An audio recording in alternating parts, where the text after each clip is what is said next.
As we know, there are so many people in this country who don't have the skills to stay employable or even become employable. And so for me, lifelong learning is about that bridge from when you maybe have left education, whatever your experience has been, good, bad, or indifferent. I do see lifelong learning as being about staying lifelong employable.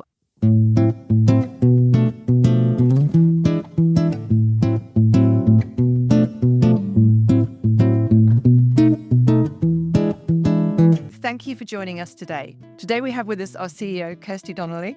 The reason that we're interviewing Kirstie is because City and Guilds has recently published a productivity report.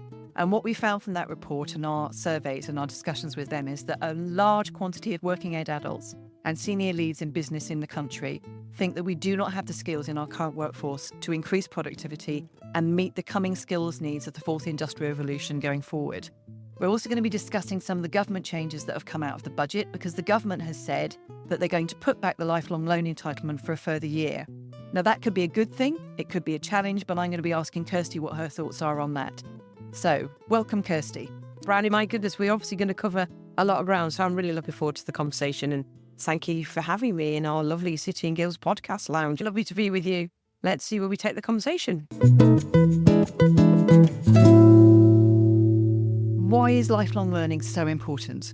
Well, Bryony, it's a great question because, for me, lifelong learning is the bedrock of why, from when we start learning right through to when we stop. When is that, the whole cradle to grave? Because lifelong learning is the opportunity to stay lifelong employable. Now, obviously, when we're learning at 5 and 6 and 7 and 11 and so on, when maybe not thinking about our employability at that moment in time, that much more is about the role that education plays in starting to open up the choices that as adults we're then able to go on and take advantage of if we're lucky. But of course, as we know, there are so many people in this country who don't have the skills to stay employable or even become employable. And so for me, lifelong learning is about that bridge from when you maybe have left education, whatever your experience has been, good, bad, or indifferent. Lifelong learning is there to provide that opportunity to enable people to carry on learning throughout life. Ultimately, though, I think in the context of the conversation we're having, I do see lifelong learning as being about staying lifelong employable. And at the end of the day, skills lead to wealth creation in some form or another, which then lead to people having better lives. Yeah. Okay, so we've recently published our productivity report, and as part of that research, we surveyed over 1,000 leaders and over 2,000 people, and there were some really interesting stats that came out of that. A sizable majority of the senior decision makers, 74%, said that building their workforce's skills is crucial for boosting productivity. But they also, a lot of them spoke about the fact that automation, the new digital age, the fourth industrial revolution is having effect on workforce needs and workforce skills needs.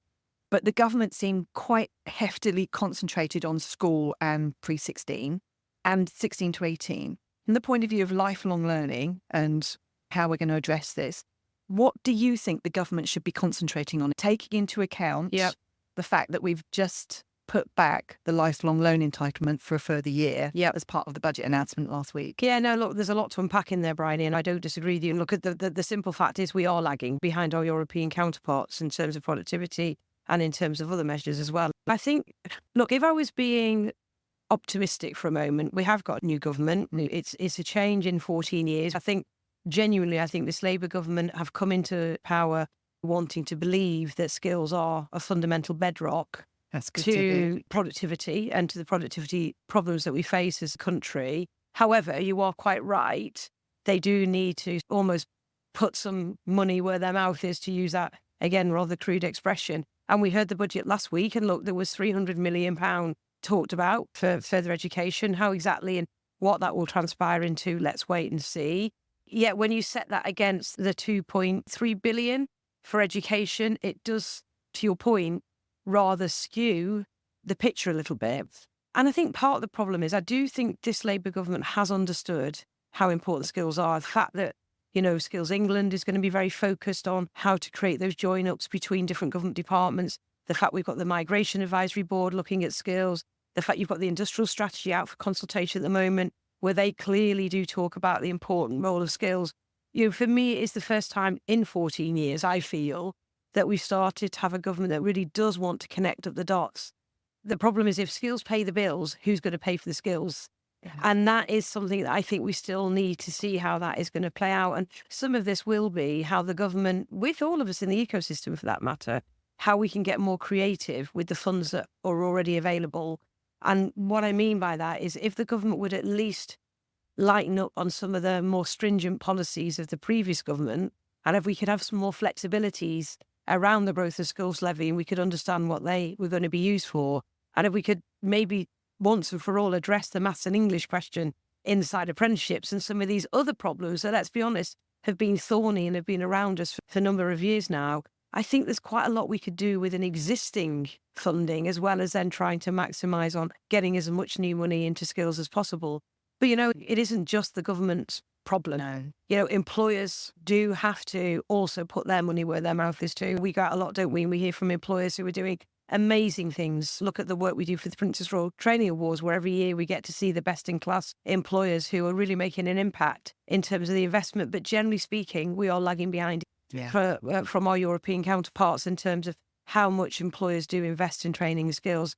So back to your lifelong learning entitlement point, I think the trick here for the Labour government, and they've got a fantastic opportunity to do this, is to create a tripartite culture between the individual, the employer, and the state, and then try and understand where each of us, we're all learners, we're all participating in some shape or form in our lifelong learning. So what is it the state puts in? What is it employer contributes? And ultimately, once us as individuals, we can see the value of investing in our skills because we can see the direct correlation between progression and career enhancement, then I think more and more individuals will invest. So it was disappointing to hear lifelong learning entitlements get pushed back another year. Is that because this Labour government have started to listen to some of the fundamental flaws that existed?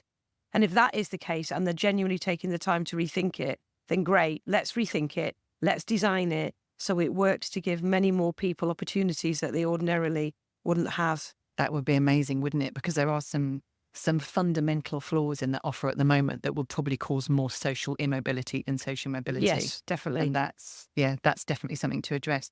If you're enjoying this podcast, great. Don't forget to subscribe to it on your favourite podcast platform and leave a review. It would be greatly appreciated. Now back to the episode. Interestingly, you mentioned employers, and I think that's really key. One of our last podcasts that we haven't actually published yet was from an employer and a provider that are working together. What was really clear during the discussion with those two guests was about the collaboration that they are doing working together. One of them is a construction employer and the other one is a construction provider. And they're collaborating on a joint workshop with the employer putting money into the workshop with the tools and the plant that they've got to have, because that's extraordinarily expensive, and the provider providing the skills and the learning. And you can see how in the future that would work, but they're only able to do it at a certain level because the adult skills budget and the apprenticeship budget only provides a certain amount. But they were both saying that actually the more senior skills at levels 4 and 5 are what's going to be needed in the future along with the digital skills. And you could see that the lifelong learning entitlement could achieve that with the approach that you've just mentioned about a more tripartite way of working. Well, we're all investing. Yes, exactly. with everybody investing. Yeah. So what can employers do more? Yeah, look, I think that's great. It's really heartening, isn't it, when you get to hear those examples. And I think you'll find, across the country and in different regions, there's lots of that happening now. I think there is much more a kind of grassroots, bottom-up movement starting to happen. And I think the role of MCAs, actually, mayoral combined authorities, is another important part of knitting all of this together. So for me, it's about what can the government at the centre do to relax policies that currently exist and free up the funding in the way that we've just been talking about. And then how can we really get employers at the local grassroots level working with, as you've already used in your example, providers to sort of join up that skills system at a local level. I mean, one of the things our productivity report showed us is the difference that can happen. I think was there something like 36% of people in the East Midlands are less likely to be aware and have opportunities to 65% in London. Yes. So again, we're seeing those regional divides when it comes to accessing skills coming out all the time. So I think employers getting actively engaged at a local level, making themselves known in the local community as being an employer who wants to bring in local talent. And I have this saying, it's not just my saying, it gets used quite a lot, that talent is everywhere. You can find talent everywhere in all sorts of corners. And with brilliant people who coming from very diverse backgrounds, the problem is opportunities aren't. And what we've got to do is unlock those opportunities so that talent can come through. And that means employers having to think quite differently, maybe about some of their own recruitment practices, some of the way they think about the training they offer, so they can fish in a richer, more diverse talent pool. Yes. Yeah, it's interesting actually, because I was talking to Laura from our foundation team the other day with the impact report that they've done. Yes. And she was talking about the productivity and also lifelong learning as being a twofold issue. We were talking about the fact that there's a current workforce that needs skilling up, needs upskilling, because they've got to meet the changes that are happening because of automation, digitalization, fourth industrial revolution. But actually, whilst that's not happening, it's almost creating a blocker for the younger generation to get onto the career ladder and move up, because the current workforce are not moving up as fast. Yeah, they're not moving on and up. They're not moving on as fast, on and up as fast as they could do, because they're just not getting enough training. Yeah, that makes sense. Yeah. And their whole theory of change was, realistically, you've got to be able to do both things at the same time. So you've got to upskill the current workforce as well as upskill the new ones coming in to create that movement and create that productivity. So one of the things that I think you're really touching on there, Bryony, I think is really important. Look, and I think we can be very proud at Sitting Girls that we do that, which is measure longitudinally how skills contribute, the social and economic value, the return on investment, if you want to say, about skills. Because I think that's the big argument out there with employers and the government, is show us the evidence. And I think there is so much evidence now to show how there is a direct correlation between, if you invest in skills, you will increase productivity. That in turn will increase people's ability to wealth creation, whether that's the employer creating more productivity and therefore wealth for the organisation, or indeed paying the wages for the people who are working for them. So therefore, the fact we have a theory of change model that allows us to measure through the lens of society, the impact we have on society, the impact we have on people, and the impact we have on organisations, I think is quite unique, because we're able to look at that through those different lenses. And I would say more and more organisations need to be thinking about how they adapt and adopt a theory of change model, so they can really evidence both shorthand and short term, but also longitudinally, the impact they're seeing from investing in the skills. I mean, let's take, an industry like an electrician market. Once upon a time, before we had the EV market, an electrician was an electrician. You did domestic or you did buildings. Now an electrician could be an electrician and they can be an EV fitter. So how do you create these dynamics where those core fundamental skills are still there and needed, but then how we add on and enhance with these newer skills? Yeah, absolutely. Okay, industrial strategy. What's your thoughts on the industrial strategy and what the government are going to do with it and what it means? Because we've had the local skills improvement plans. We've been talking about local skills improvement plans for a long time, because we did that analysis and it showed us a lot of what employers are asking for and a lot of what the needs are. I get the distinct impression the industrial strategy is going to replace that. Do you think it's going to replace that, or is it going to be something that's going to add to that knowledge and background data and the basis of what the skills needs are now and 3 years in the future, which is what LSIPs did? I mean, I hadn't actually thought about it as a replacement strategy for LSIPs, but you're probably right. I think the industrial strategy for me, I said it earlier, didn't I, that in the context of this government, the good news for this government is they clearly want to join up, and they clearly see the industrial strategy as being incredibly key to that joining up. In fact, actually, interestingly, I think it's probably one of the first times I've ever seen it in a government consultation document. They actually talk themselves about actually having a theory of change model to measure impact through an industrial strategy. Yes. So for me, again, That was a big first. Yeah, so that was a big first. And I think how the industrial strategy then works into Skills England and how that can provide the data and the insights to join up the employer perspective on what skills are needed for both the short, mid and long term, and then how Skills England can coalesce around that to make sure that at local and regional levels, the supply and demand meets. I think we can only take that as a very positive step forward. However, it does rather come back to one of your early points.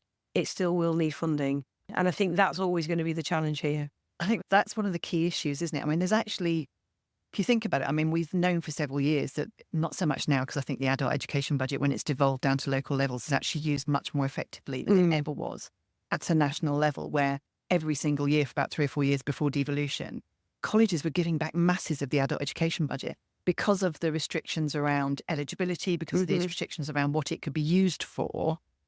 So the money is actually there. It's getting used much more effectively at a regional level, but we've still got masses of the country, probably about 55% of the adult skills budget, which sits nationally, which has still got that eligibility criteria and all those restrictions.